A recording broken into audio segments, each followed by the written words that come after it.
तो नीतीश कुमार के ही जो उम्मीदवार हैं उनके लिए मतदान होगा। यानी एनडीए का मतलब सिर्फ नीतीश कुमार इस दूसरे चरण के चुनाव में कुछ इन्फ्लुएंस अपने परिवार के सदस्यों के माध्यम से होकर के वोट देती होंगी। उन सारी महिलाओं में से 50% को नीतीश कुमार के खाते में डाल दिए और 50% बाकी लोगों में डाल दिए। यानी 30 या 90% वोट जो है ये तीनों अपने में बांट लिए। जैसे मुस्लिम नाराज हो जाए तो लालू प्रसाद का क्या होगा। पनोरमा ग्रुप, जो सोचता है वो करता है। आपके अपने सपनों का आशियाना। नमस्कार, आप देख रहे हैं भारत लाइव और मैं विकास सिंह आपके साथ। महाभारत 2024 का जो बिगुल है वो बज चुका है। तमाम पार्टियां जोर शोर से अपनी तैयारी भी कर रही है और 7 चरणों में चुनाव होनी है। लेकिन बात अगर हम बिहार की करें तो बिहार की जो समीकरण है वो इस वक्त बदली हुई नजर आ रही है और तमाम जो नेता हैं वो तमाम पार्टियां हैं वो इस समीकरण को साधने में लगे हुए हैं। लेकिन जिस तरीके से समीकरण रातों रात बदल रही है इसमें अब क्या कुछ नया खास हो रहा है तो हम आपको बता दें कि महाभारत 2024 में हम लगातार आपको खबर भी दिखा रहे हैं कि क्या कुछ बिहार में इस वक्त चल रहा है। इसी कड़ी में आज जो हम आपके लिए खबर लेकर आए हैं, नीतीश कुमार के जो वोटर हैं वो दूसरे चरण में पेच फंसा दिए हैं। मोदी हो या अमित शाह, जाति गेम जो है उन पर अब भारी पड़ रहा है और तेजस्वी की जो नई यारी है वो अब बहुत खास महत्व रख रही है। तो हम बाबा किससे जुड़ेंगे, बाबा इस पर जानकारी देंगे कि बाबा दूसरे चरण का फेज में हम आ गए। 7 चरणों में चुनाव होनी है, लेकिन अब मोदी और अमित शाह का टेंशन किस तरीके से बढ़ रहा है नीतीश कुमार को लेकर। देखिए, पहले चरण के चुनाव समाप्त हुए, सबसे बड़ा टेंशन तो था कि वोट प्रतिशत कम हुआ। बिल्कुल। और वोट प्रतिशत कम होने के कई कारण हैं, हम इसका अलग से एक एपिसोड करेंगे। हम बताएंगे पूरा विश्लेषण कि आखिर वोट प्रतिशत गिरने और वोट प्रतिशत उठने के क्या अब तक के इतिहास हैं और रिकॉर्ड हैं, उन पर चर्चा करेंगे। वो क्यों ऐसा होता है ये भी हम बताएंगे। लेकिन सबसे बड़ी बात यह है कि जो दूसरे चरण के 5 सीटों पर चुनाव होने हैं उसमें नीतीश कुमार की प्रतिष्ठा दांव पर लगी हुई है। बिल्कुल। हम शुरू से ये बता रहे हैं कि इस पूरे जो 15 दिन का टेन्योर चल रहा है, 26 तारीख को जब मतदान होगा तो नीतीश कुमार के ही जो उम्मीदवार हैं उनके लिए मतदान होगा। यानी एनडीए का मतलब सिर्फ नीतीश कुमार इस दूसरे चरण के चुनाव में है। बिल्कुल। इनके ही 4 जीते हुए और एक जहां ये खुद लड़ते हैं, किशनगंज, जहां पिछली बार हारे थे। इन 5 सीटों पे चुनाव है। अगर 5 सीट की बात करें तो यहां नीतीश कुमार के वोटरों पर सारा दारोमदार है। नीतीश कुमार का वोटर कौन है, इसलिए कि बिहार में आपने देखा होगा कि वोटरों को अपने अपने हिसाब से खेमे में बांट लिया गया है, अलग अलग घर बना करके और वहां रख लिया गया है। नीतीश कुमार ने एमवाई को रख लिया, माफ कीजिएगा, लालू यादव ने एमवाई को रख लिया। तो नीतीश कुमार ने लौकुश समीकरण को अपना साथी समझ लिया और इसके साथ साथ नीतीश कुमार ने एक और चाल चली कि एमवाई को रिकवर करने के लिए, उसके बराबरी में आने के लिए उन्होंने महिलाओं के लिए महिला वोटरों को भी अपनी तरफ आकृष्ट कर दिया, यानी आधी आबादी। अब शेष जो बच जाता है उसमें से आधी आबादी में से कुछ प्रतिशत जो जातीय समीकरण के आधार पर होगा, धार्मिक भावनाओं के आधार पर होगा, कुछ इन्फ्लुएंस अपने परिवार के सदस्यों के माध्यम से होकर के वोट देती होंगी। उन सारी महिलाओं में से 50% को नीतीश कुमार के खाते में डाल दिए और 50% बाकी लोगों में डाल दीजिए। तो बैलेंस वोटिंग हो जाती है, क्योंकि हिंदुत्व वाला, राष्ट्रवाद वाला वोट जो है और खास कुछ वर्गों का वोट जो है वो शिफ्ट होकर के चला जाता है। सवर्णों का, अति पिछड़ों का, कुछ वोट जो है वो पिछड़ों का, जो गैर यादव है उनका, सब मिला जुला करके भारतीय जनता पार्टी के पास रहता है। यानी कि इस वोट बैंक को 3 हिस्से में बांट दीजिए और जो बचता खुचता है उस चौथे खेमे में आप डाल सकते हैं। बिल्कुल। यानी 30 या 90% वोट जो है ये तीनों अपने में बांट लिए और उसमें से 10% वोट अन्य के लिए छोड़ दिया गया है। वो अन्य जो करता है वही निर्णायक भूमिका होती है। लेकिन इस 30% में से थोड़ा सा भी कम हो गया, जैसे मुस्लिम नाराज हो जाए तो लालू प्रसाद का क्या होगा। अगर महिलाएं नाराज हो जाए तो नीतीश का क्या होगा। अगर हिंदुत्व वाले वोटर नाराज हो जाए या सवर्ण नाराज हो जाए तो भाजपा का क्या होगा। ये 10% वोट उसको वैरी करता है और आपने देखा होगा कि 36-37% के आसपास जिसको वोट आ गया वो सत्ता में पहुंच जाता है। इस बार का जो दूसरे चरण का चुनाव है वो थोड़ा पेचीदा है। नीतीश कुमार बहुत जोर लगा रहे हैं आपने देखा होगा कि 2-3 दिन रेस्ट करने के बाद नीतीश कुमार लगातार गए हैं मंच पे, जो उनकी प्रकृति नहीं रही है उस प्रकृति के विपरीत वो भाषण दे रहे हैं, लोगों को पोलराइज करने की कोशिश कर रहे हैं। कोशिश ये कर रहे हैं कि 2005 से पहले के बिहार का तस्वीर वो लोगों के सामने रख पाए, जिसका कि असर पड़े इस चुनाव में। ये सारी बातें चल रही है। अगर बात हम शुरुआत करें इन 5 क्षेत्रों की, सबसे पहले बांका से शुरुआत करते हैं। यहाँ गिरधारी यादव उम्मीदवार बने हैं जदयू से, 2019 में भी जीत करके आए थे और उनके प्रतिद्वंदी भी वही हैं जो 2019 में हारे थे, इस बार भी वही हैं। अब यहाँ का जातीय समीकरण आपको समझना होगा। यहाँ का जातीय समीकरण है कि यादव और मुस्लिम मिलकर के यहाँ निर्णायक भूमिका में होते हैं। अब यादव और मुस्लिम किसके पास हैं? तो लालू प्रसाद के पास हैं। लेकिन नीतीश कुमार का उम्मीदवार कौन है? यादव। तो निश्चित रूप से यादव वोट बैंक में बंटवारा होगा, सेंधमारी होगी। हालांकि जयप्रकाश यादव 2014 में जब मोदी लहर था, पूरा मोदी का उफान था, तब वो जीत करके गए थे। हालांकि जीत हार का अंतर बहुत छोटा था, 10,000 ही था। लेकिन 2019 की बात करें तो 2019 में गिरधारी यादव ने उन्हें लंबे अंतर से, मोटे अंतर से हराया था।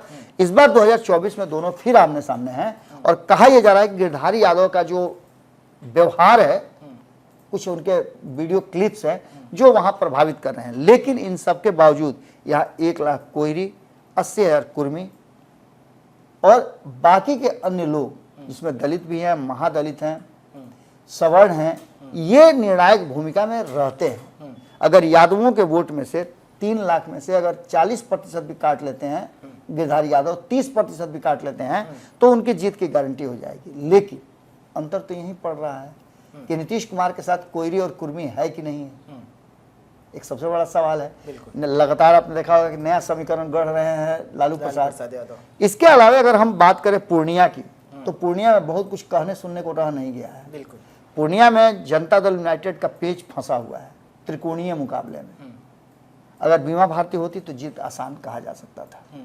पप्पू यादव ने आकर के इस जीत को और ज्यादा मुश्किल बना दिया और संभावना व्यक्त कर दी कब इसमें से दूसरे नंबर पे कौन जाएगा। पहले और दूसरे नंबर की यहां लड़ाई चल रही है, तो पहले नंबर पे अगर पप्पू यादव रहते हैं तो दूसरा नंबर कौन होगा। अगर पहले नंबर पे संतोष कुशवाहा रहते हैं तो दूसरे नंबर पे कौन होगा। ये सबसे बड़ा अंतर की बात हो गई है और यहाँ मुस्लिम यादव जो है उनकी गोलबंदी कारगर साबित हो सकती है। लेकिन पिछड़ा वर्ग निर्णायक भूमिका में रहता है, सवर्णों की यहाँ अच्छी इन्फ्लुएंस होती है। वो यहाँ ब्राह्मण और राजपूत मिलकर के यहाँ के कैंडिडेट के जिताने हराने में बड़ा योगदान लेते हैं। बात अगर किशनगंज की करें तो यहाँ बहुत कुछ कहने सुनने को है नहीं, क्योंकि यहाँ 70% के आसपास मुसलमान हैं, 30% हिंदू हैं। यहाँ सभी उम्मीदवार जो भी खड़े हैं, यहाँ भी त्रिकोणीय मुकाबला 2019 में हुआ था, बड़ी मुश्किल से मोहम्मद जावेद किशनगंज से जीत पाए थे। इस बार दावा है एनडीए का कि किशनगंज भी हम जीत रहे हैं, उम्मीदवार भी बदला गया है। इसके अलावा AIMIM का प्रभाव कितना है ये भी आप समझ रहे हैं। लोग अपना वोट जाया नहीं करना चाहते हैं। तो ये सारी परिस्थितियां मिला जुला करके वो 16 लाख वोटर जो है वो तय करेंगे कि क्या कुछ होना है। यहां भी नीतीश कुमार की प्रतिष्ठा दांव पे फंसी हुई है, क्योंकि सबसे कमजोर कड़ी अगर 2019 में कोई था जो 100% रिजल्ट नहीं ला पाया था, वो थे नीतीश कुमार। 17 में से 16 सीट जीते थे। इस बार 16 पर ही लड़ रहे हैं और उन पर चुनौती है कि वो 16 जीते, जबकि राष्ट्रीय जनता दल उनके ही सीटों पर ज्यादा चोट कर रहा है। तो यहाँ की लड़ाई भी आप इसी तरह समझ सकते हैं। अगर बात करें भागलपुर की, तो यहाँ एक बड़ा परिवर्तन हुआ है। भागलपुर की सीट जो है इस बार कांग्रेस ने अपने खाते में रख करके एक ऐसे उम्मीदवार को उतारा है जो वहाँ के वर्तमान विधायक हैं और उनकी बेटी फिल्मी कलाकार रही हैं, जो वोटों को काफी इन्फ्लुएंस करती हैं। दूसरा वो सवर्ण है। अब कांग्रेस कितना अपने वोट को ट्रांसफर करा पाती है, क्योंकि खुद राहुल गांधी वहां आकर के रैली करके गए हैं। हालांकि राहुल गांधी के मंच पर बहुत सारा ड्रामा हो गया, बहुत सारा खेल हो गया, लेकिन इन सब के बावजूद भागलपुर में जो एक और ट्विस्ट आया है कि भागलपुर में उस खेमे से उठ करके महागठबंधन से शैलेश मंडल उर्फ बुलो मंडल, जो 2014 में चुनाव जीते थे मोदी लहर में, 2019 में चुनाव हार गए थे। 2024 में उनको पूरा उम्मीद था कि इस बार उन्हें टिकट मिलेगा, लेकिन नहीं मिला। ऐसे कई लोग हैं जिनका टिकट काटा गया और ये अब जदयू का हिस्सा है। तो निश्चित रूप से वहाँ मंडल समाज के लोग जो हैं वो जीत हार का फैसला करते हैं। बिल्कुल। तो अगर ऐसा होता है तो कहीं ना कहीं बुलो मंडल का क्या वहाँ भूमिका रहेगी, गोपाल मंडल कितना जदयू के लिए कारगर होंगे, ये देखना दिलचस्प होगा। यहाँ की लड़ाई जो है वो कहीं ना कहीं मंडल के पास आ गई है। दूसरा सबसे महत्वपूर्ण बात है कि भारतीय जनता पार्टी के कार्यकर्ताओं में एक डर है, एक गुस्सा भी है कि ये सीट हमारी थी, हमें क्यों नहीं दी गई। इसको लेकर के भी वहाँ संशय की स्थिति है। इसलिए नीतीश कुमार का जो है वो यहाँ भी समीकरण फंसा हुआ है और लालू प्रसाद का जातीय समीकरण जो है वो मजबूत होता हुआ दिखाई दे रहा है। भागलपुर एक मुस्लिम बहुल क्षेत्र है, ये कह सकते हैं आप, वहाँ मुस्लिमों की आबादी अच्छी खासी है, जो निर्णायक भूमिका। कटिहार की बात करें तो कटिहार में भी 2014 से 2024 तक के इन 10 सालों का सफर अगर देखें तो 2014 में ये भी एक सीट थी जहां एनसीपी यानी कांग्रेस समर्थित तारिक अनवर को टिकट नहीं कांग्रेस से मिला था, तो एनसीपी से वो टिकट लिए थे और एनसीपी से टिकट लिए थे तो कांग्रेस ने उनका समर्थन किया था। वहां से 14 में जीत करके आए थे। 2019 में उनको वहां से दुलाल चंद गोस्वामी ने हराया। यहाँ भी मुस्लिमों की आबादी अच्छी खासी है, 60-40 का यहाँ रेशियो है।